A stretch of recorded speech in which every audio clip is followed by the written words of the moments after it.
Olá, bom dia! Estamos chegando e começando mais um Bom Astral pela Astral TV ao vivo. Seja muito bem-vindo! Tava vendo aí a vinheta da Copa, né? Tem jogo sexta-feira. E aí, hein, gente? Qual é o seu palpite? Será que Brasil vai bem? Bom, vamos mandar boas vibrações, né? O que nos resta. Galera, no programa de hoje vamos falar sobre relacionamentos e a quinta dimensão. Laís César, que é autora de espiritualidade, estará aqui conosco. Também vamos bater um papo com a Thaís Pavanelli, que é bruxa, apresentadora do programa Cozinha Encantada aqui na Astral TV, e nós vamos conversar sobre magia no dia a dia. E tem também um bate-papo com ela, que é psicóloga e psicanalista, Thaís Rosa, aqui conosco, para nos ajudar a entender por que a gente insiste em comportamentos que a gente sabe que não são bons para a gente. Fique comigo até meio-dia, o Bom Astral está no ar.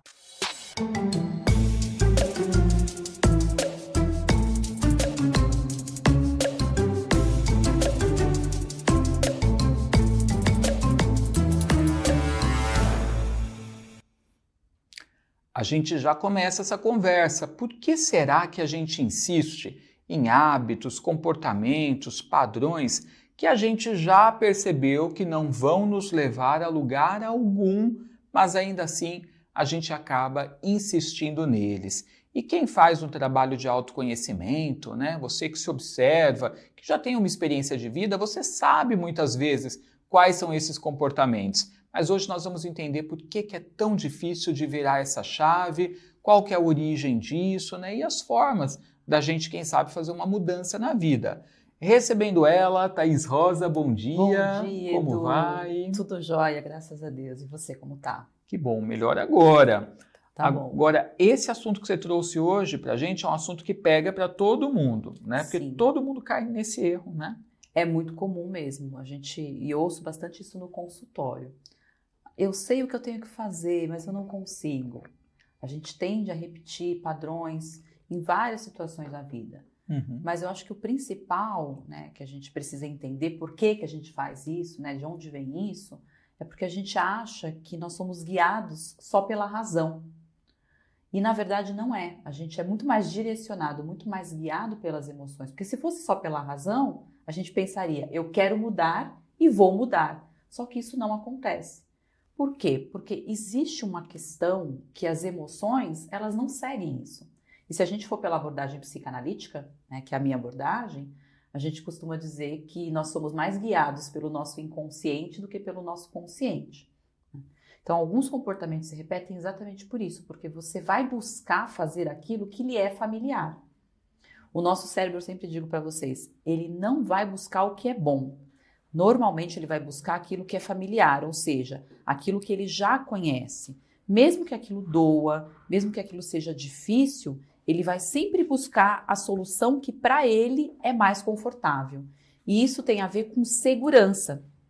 E o que isso significa? Não necessariamente o que é bom vai ser seguro, mas para o nosso cérebro que está acostumado a fazer este caminho, ele sempre vai buscar por essa via, que é a mais fácil, teoricamente, para que haja uma economia de energia psíquica. Como se ele já tivesse com essa programação mais recente e uma atualização, digamos assim, fosse desprender mais energia. Então ele acaba indo por aquilo que já foi programado ao longo do tempo. Exatamente, exatamente. Então ele vai repetindo esses padrões como uma forma de se sentir seguro. Entendi. Mesmo doendo. Você fala assim, nossa, mas como que eu repito? Que a pessoa fala assim, não, mas isso me faz mal. Eu já ouvi isso muito em consultório.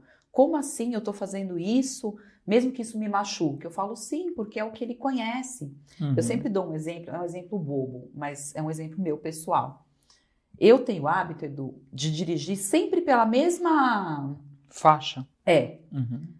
Porque eu faço basicamente os mesmos caminhos, quando você vai para o trabalho, né? Sim. Você, né? Aquela rotina. Aquela rotina. Eu sempre vou pela mesma faixa. Às vezes aquela faixa está com mais trânsito, mas eu continuo naquela faixa. Olha só. Eu falo, aquela faixa ali tá com menos trânsito. Não, mas eu vou ficar aqui que eu já tô acostumada. Ou seja, a gente pende para ir pela zona de conforto, né? Exato. Estar na zona de segurança. Mesmo sendo mais difícil. Olha só. Mas é familiar. Eu sei o que fazer. Então, Se algo acontecer, eu sei o que eu vou fazer. Tá. Então a gente pode dizer que o passado influencia, né? O passado que a gente vive, o que a gente está acostumado, o que a gente viveu, influencia nessa nossa insistência por determinados comportamentos. Sem sombra de dúvidas. Na verdade, a gente aprende, a gente é moldado, na verdade, pelas nossas experiências infantis. Aquilo que você aprendeu no seu contexto familiar, com seus cuidadores, você tende a repetir na vida adulta. Porque eu falo, a nossa referência de mundo normalmente são os nossos cuidadores. Então, se você tem, por exemplo, pais que dizem que determinada atitude é a correta, você tende a replicar aquilo na vida adulta. Então, a gente é moldado por isso. Não só na nossa experiência infantil, mas também a pessoa fala assim, mas é só na infância? Às vezes não. Às vezes você pode também ter aprendizados, vamos supor, na adolescência, experiência na adolescência, que também vai moldando a forma como você vai interpretando o mundo. Então você aprende o que significa amor, o que significa rejeição, o que significa pertencer. Então, a partir disso, você vai replicando isso nas suas relações na vida adulta. Agora, nós podemos dizer então que essa coisa de ter um padrão, né, de comportamento, isso opera nas várias áreas da vida. Por exemplo, você deu o exemplo de dirigir pela mesma faixa, né? Então, esse é um exemplo do dia a dia, corriqueiro, indo trabalhar, fazer suas coisas. Então, a gente tem padrões, né, que funcionam, por exemplo, em cada área da vida e que podem também ser exportados de uma área para outra, visando que a pessoa se mantenha seguro, essas repetições? Sim. Na verdade, você tende a replicar esses padrões em todas as áreas da sua vida. Porque imagina que esse padrão que se instala, esse chip que é instalado, ele serve como uma forma de proteção e adaptação, que você aprendeu lá na sua infância e aquilo foi funcionando no decorrer da sua vida. Então, você vai usar aquilo em todas as áreas que você vai acabar ali permeando, né? Que você vai circulando. Aí você fala, por exemplo, né? Então vamos pensar, por exemplo, numa criança que aprendeu que mostrar sentimentos, demonstrar sentimentos é algo negativo. Então demonstrar raiva, demonstrar tristeza é algo ruim. Sabe aquela história do engole o seu choro? Tá chorando por quê? Sim. Isso é frescura? Então essa pessoa ela vai crescer tendo dificuldade de demonstrar afeto. Porque ela aprendeu que aquilo é ruim, que aquilo é negativo. Quando ela vai para a vida adulta, como isso pode se manifestar? Por exemplo, num relacionamento, por exemplo. Né? Ela vai ter dificuldade, por exemplo, de se vincular, de criar intimidade, ou muitas vezes no ambiente de trabalho, ela pode ser uma pessoa que tem dificuldade, muitas vezes,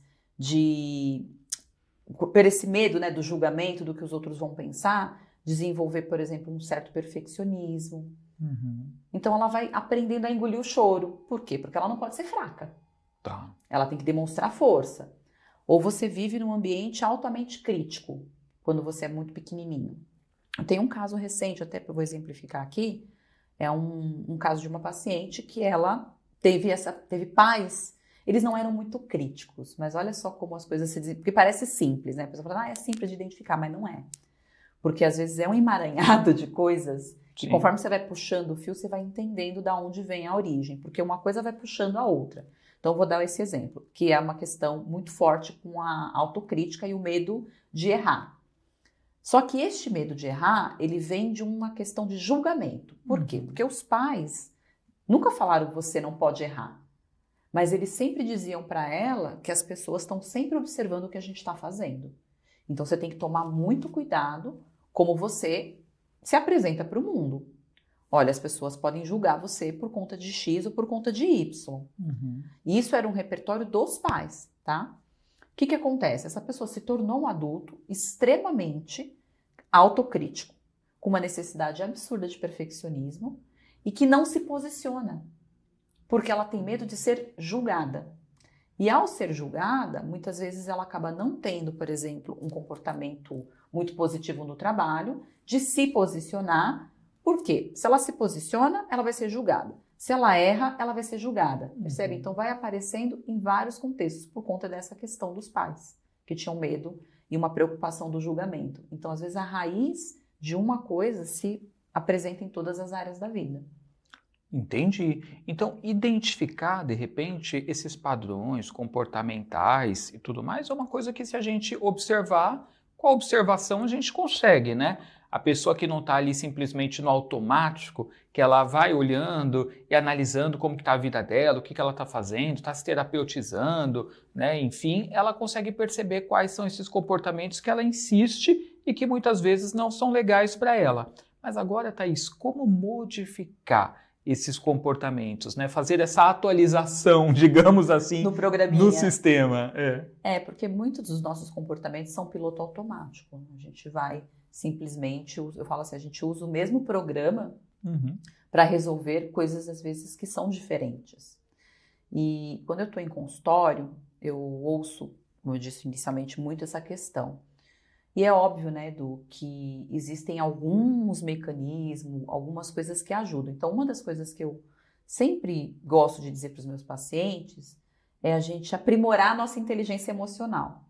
A gente já falou desse tema aqui, sobre inteligência emocional. E inteligência emocional não tem nada a ver com controlar emoções, porque o pessoal fala assim, você tem que saber controlar as suas emoções. Eu sou meio contra esse conceito de controlar. Eu acho que a gente tem que aprender a entender, a interpretar.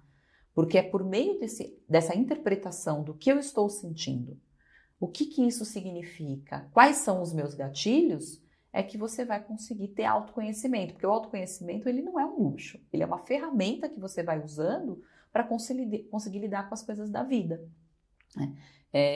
Vou dar um exemplo bem recente, né? A gente estava conversando no início do programa sobre sentimentos que às vezes a gente tem e que você sabe que aquilo ali vai doer, que aquilo ali vai ser algo desconfortável, mas você sabe que vai passar.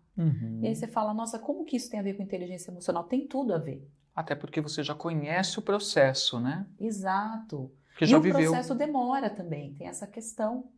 Então, a inteligência emocional, ela passa por isso, pela autoconsciência, por reconhecer essas emoções e saber o que fazer com ela.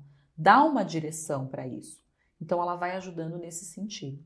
Ou seja, para você que está vivendo algum tipo de luto, às vezes é luto de uma relação, às vezes é luto de uma questão de um trabalho que você gostava e perdeu, às vezes é um luto afetivo, você tem o pensamento, é ter a consciência de que, assim, eu já passei por isso, é doloroso, né? Mas, assim, vai passar, né? Então, a inteligência emocional, ela nos dá esses toques, né? Exato, para você conseguir ter uma compreensão de como lidar com aquilo. Porque quando você não tem inteligência emocional, o que você costuma fazer? Você só reage. Sim. Simplesmente você vai e toma uma ação. Você acaba sendo mais impulsivo. E às vezes são ações ruins, né? Normalmente. Normalmente, né? Válvulas de escape, fuga, às vezes tem gente que vai para bebida, que né, faz coisas negativas. Exatamente. Então, sei lá, eu perdi, por exemplo, um emprego, né? Já vi situações assim. Perdeu o emprego, vai lá e briga com o chefe, briga com o RH, já vi gente quebrar a coisa. Discute com todo mundo, dá um piti. Por quê? Porque ele não está tendo a compreensão, fala assim, nossa, mas isso tem a ver comigo? Sim, porque não é o que o outro faz, e sim como você reage. Tá. Então, como eu vou reagir a isso? A esse gatilho que me dá? Então, por exemplo, no trabalho, eu tenho, por exemplo, um chefe muito tóxico. Exemplo. Eu vou brigar? Eu vou discutir? Não. Eu simplesmente tenho que interpretar. Se aquilo me causa um mal-estar, eu preciso entender o que aquilo está ativando em mim. Porque, às vezes, o que ativa em você pode não ativar no outro. Eu lembro que quando eu era jovem, eu tive um trabalho que eu tinha um chefe, foi uma experiência muito curiosa. Eu era bem novinha, tinha uns 18 anos, Edu. E eu tinha um chefe que, assim, todo mundo detestava esse cara. Eu detestava, porque ele era meio grosseiro, né? Mas, curiosamente, como eu não tinha questões com relação a esse comportamento grosseiro dele, ele simplesmente me adorava. E toda vez que ele dava os pitis dele, aquilo não me afetava. Por quê? Porque não tinha a ver com o meu repertório emocional. Então eu conseguia lidar com aquilo. Não estou dizendo que todo mundo ali tinha um problema, mas normalmente tem. Entendi. Tem a ver, por exemplo, com figuras de autoridade. Pessoas que têm dificuldade com figuras de autoridade, porque teve, de repente, alguma questão com o pai, às vezes no trabalho ela pode ter um problema com o chefe. Então você percebe que replica um comportamento da infância, às vezes no trabalho, por exemplo. Entendeu? Tá. Entendi. Nossa, muito legal. Agora, inteligência emocional, então a gente pode dizer que é uma das chaves para nos ajudar, ou talvez a chave principal, Acho que para a muita sair, né, coisa. desse comportamento automático? Com toda certeza, ajuda você a sair desse piloto automático e aí a gente, a partir disso, a gente começa a fazer questionamentos. Uhum. Então, se isso está ativando tal sensação em mim, de onde isso vem? E tem um outro ponto muito importante, que isso é muito mais da psicanálise, que eu sempre digo, determinados comportamentos, eles às vezes falam assim, nossa, isso é tão ruim, isso me faz tão mal, né? Como a gente falou inicialmente, por que que eu repito? Porque existe uma coisa chamada ganho secundário. Tá. E o que que isso significa? Por mais que aquilo esteja doendo, você tem alguma recompensa. Por isso que você insiste em fazer. Exato. Tem um texto do Freud que chama Recordar, Repetir e Elaborar. Do que se trata esse texto? Que a gente tende a repetir diversos comportamentos da infância, achando que aquilo vai ter um resultado final diferente. Então você vai repetindo o repertório, porque aquilo não ficou resolvido para você. Uhum. E aí você vai repetindo, achando que vai mudar. Sabe aquela história? Eu vou usar a mesma ferramenta, esperando um final feliz, esperando um resultado diferente, só que isso não vai acontecer. Até porque eu já tive vários resultados ruins utilizando aquele modo de agir. Exatamente. Então você precisa, nesse espaço de consciência, entre compreender o que eu estou sentindo, o que está ativando em mim, é nesse espaço que você reflete e fala, bom, eu acho que aqui eu tenho que usar uma ferramenta diferente. Tem um exemplo do pote de açúcar, que eu adoro usar. Eu aprendi esse exemplo com o meu astrólogo. Ele fala o seguinte, às vezes a gente aprende com os pais, com os nossos familiares ou com aqueles cuidadores, que você tem que pegar o pote de açúcar e colocar na geladeira. Só que às vezes colocar o pote de açúcar na geladeira já não é mais funcional na nossa vida atual. E por que não? Porque hoje você tem potes herméticos, onde você pode deixar o seu pote de açúcar fora da geladeira. Só que a gente continua usando as mesmas ferramentas como se a gente ainda fosse uma criança. E isso tem a ver com essa repetição de padrão. Talvez não faça mais sentido você colocar o pote de açúcar na geladeira. Talvez você precise criar novas possibilidades, novas formas de enfrentar. E isso tem a ver com esse espaço de consciência entre aquilo que eu sinto e como eu reajo. Agora, Thaís, tem um tópico interessante aqui na nossa conversa de hoje, que são os padrões armazenados no corpo.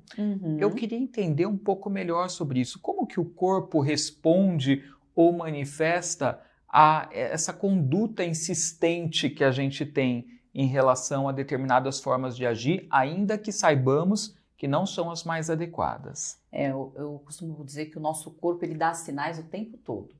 Só que a gente não dá muita atenção porque a gente sente, né, fisicamente falando.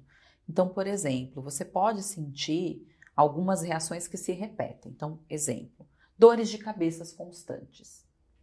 Ou então você sente uma tensão, às vezes muscular, né? Sabe aquela coisa da mandíbula que trava? Sim. Da dor de estômago. Nossa, eu lembrei de um exemplo, desculpa até te cortar, mas é que é muito condizente com isso. Tinha uma pessoa que eu tinha que fazer de vez em quando uma reunião, uma vez ao mês, e que botava muita pressão em resultados, em coisas do tipo, sempre que eu sabia que eu ia subir em 5 minutos na sala da pessoa, me dava uma dor de barriga. Na hora. Aí hoje eu não preciso mais lidar com essa pessoa e tudo mais, mas um dia desses eu pensei, nossa, eu acho que eu vou marcar de conversar, porque tem um assunto que de repente poderia tratar com essa pessoa. Na hora me deu dor de barriga. Só de pensar na possibilidade de marcar uma reunião. Que Olha coisa, só, né? Mas tem a ver com isso, né? exatamente isso. É o seu corpo reagindo a uma situação que se repete ali de mal-estar. Mas aí a pergunta que você tem que se fazer é assim, o que essa pessoa ativa em mim? Eu já tinha pensado assim, talvez o que eu tenha que fazer é não marcar mais nada com essa pessoa, excluí-la da minha agenda, de tudo. Pode ser. Se você tem essa possibilidade, sim, mas perceba... Que às vezes a gente não tem, né? Não tem opção, não tem escolha. Ou então, qual é a sensação que essa pessoa me traz? E se você sente essa dor, só quando você vai falar com essa pessoa ou quando desperta determinado sentimento em você. Entendi. Entende? Que a repetição tá aí. nesse então padrão. eu tenho que observar. Como eu não precisei, ao longo da vida, lidar com pessoas que tragam essa mesma consequência emocional, então eu não pude reparar se com outras aconteceria a mesma coisa, Exato. ou se é só com essa pessoa. Mas é fato que é pensar em conversar com a pessoa, dá uma dor de barriga. Isso é uma reação de repetição. Então, é a dor de barriga. Você falou disso, eu lembrei de uma chefe que eu tive, numa empresa que eu trabalhei, que era uma empresa bem complexa, assim, em termos de assédio. Uhum. Gente, essa moça, ela tinha exatamente isso. Toda vez que tinha reunião com o chefe lá, com o bambambam, ela tinha dor de barriga, ela passava mal. Era assim, terrível, terrível. Ela passava muito mal. E aí, às vezes, você fala assim, nossa, mas o que eu faço, né? Eu falo, às vezes, dependendo da situação, é melhor mudar de emprego mesmo, não fazer a reunião. Essas pessoas deveriam saber o mal que elas fazem aos outros, né? Mas aí, lembra da história que eu contei do meu primeiro chefe? Que todo mundo tinha medo? Eu não tinha uma questão com autoridade. Aliás, eu nunca tive, né? Então, nunca te causou nada. Nunca me causou nada. Mas aí a pergunta é, por que você não reagiu? No caso dela, por exemplo. Por que você não foi para o enfrentamento?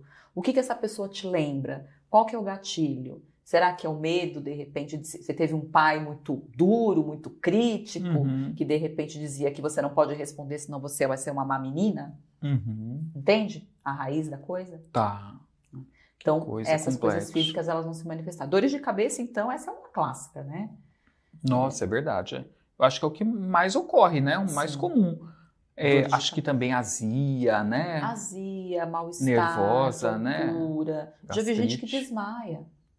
Olha só. Eu tive gastrite nervosa durante um período que eu trabalhava numa empresa não era que a empresa era ruim, é porque eu trabalhava muito, porque o corpo ele dá esse sinal antes. Né?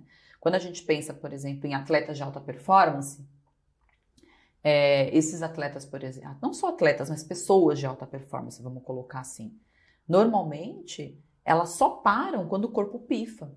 E eu não preciso esperar o meu corpo pifar para eu perceber que aquilo está me fazendo mal. Eu não preciso esperar sentir dor física, uma dor de estômago, um problema de dores de cabeça, de enxaqueca, ou até outros sintomas também que a gente tem, né, de dores, às vezes muscular mesmo, para eu tomar uma ação. O seu corpo está dizendo para você que tem algo de errado. Sim.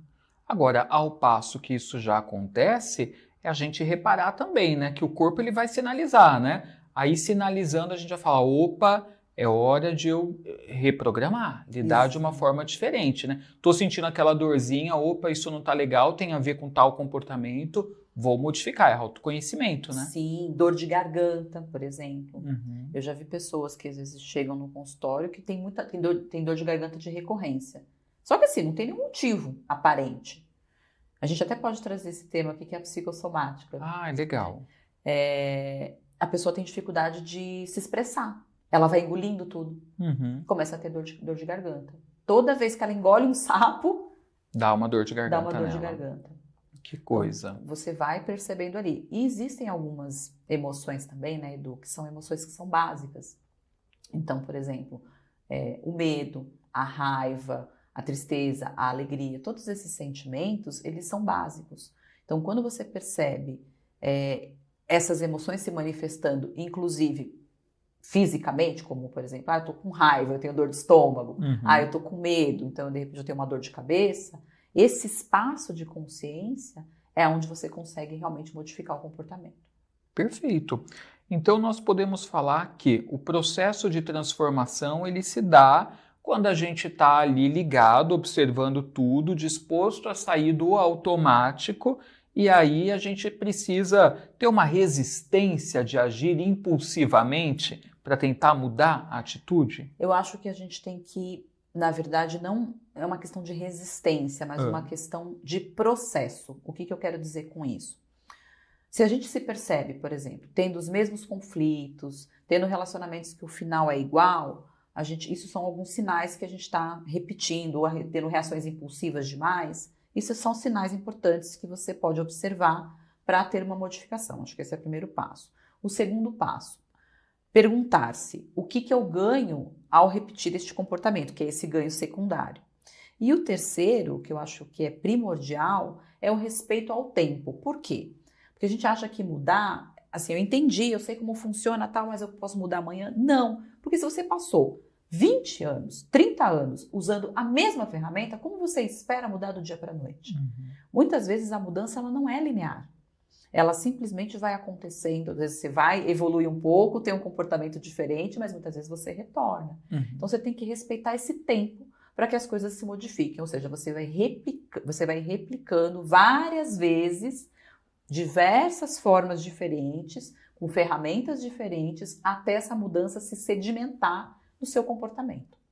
Então essa mudança é esse processo de repetição. Você repetiu a vida inteira um comportamento ruim, para tornar-se bom, você tem que repetir muitas vezes. É o processo. Quando você fala de processo, me soa como uma coisa natural, né? Resistência já é a gente fazer luta, esforço, né? E eu costumo dizer que o que força, quebra. É verdade. Então, a gente precisa ter um respeito, uma autocompaixão também, né? Sim. Muito mais sobre uma curiosidade de se perguntar por que eu estou repetindo isso, do que se julgando e falando assim, não, eu preciso mudar. Não, calma, né? Vai no seu tempo. Se observa, porque às vezes um pequeno passo já é uma grande coisa. E terapia fundamental também. Sem sombra de dúvidas, a nossa máxima aqui de sempre, né? A terapia te ajuda a olhar para isso. E você pode fazer com a Thaís também, viu? Inclusive online, gente, ou presencial ou online. Para saber mais, acesse aí, né, o Instagram Thaís Rosa Psicóloga, Thaís com TH. Se não está seguindo, siga a Thaís por lá. WhatsApp para saber sobre agendamento, sobre sessões. Ela é psicóloga e psicanalista. É esse número, 11 9 42 58 0618. Repetindo, 11 9 42 58 0618. Se inscreva também no canal dela no YouTube, que é o @terapia_, etc. e tal. Muito obrigado pela sua vinda, adorei! Eu que agradeço, obrigada. Vamos então ficar atentos aí aos nossos comportamentos repetitivos e que nos fazem mal. Bora, né, aos pouquinhos observar, clarear isso. Gente, intervalo é bem rápido, já já tem mais Bom Astral. É o tempo de você pegar um cafezinho, a gente já volta.